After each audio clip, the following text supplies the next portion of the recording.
That's right. Enrique Tarrio was not in Washington, D.C.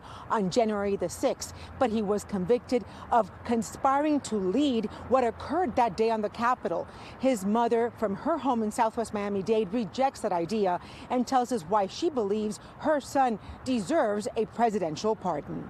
President Trump, I think my son and most of those J6, or if not all, deserve to be home with their families. We've suffered long enough. That is what the mother of Enrique Tarrio, the former chairman of the Proud Boys, convicted of seditious conspiracy and sentenced to 22 years in prison, would like to say to President-elect Donald Trump, as she hopes her son will receive a presidential pardon. We asked her what she would tell those who do not believe those convicted for the Capitol riot should be freed. I don't think that anybody honestly likes what happened on January 6th.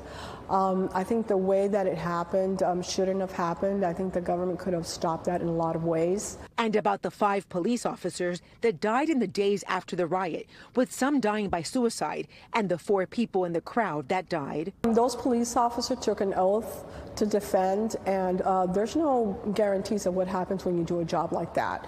I don't think anybody intentionally injured anyone. And I think if someone has to take responsibility, it's also the government that didn't put proper measures in place for all of that. She rejects the portrayal of her son as leader of that violence. First of all, the word leader seems to be really far-fetched. Because there was thousands of people on January 6th in Capitol Hill that day. Not all of them were Proud Boys. Not all of them.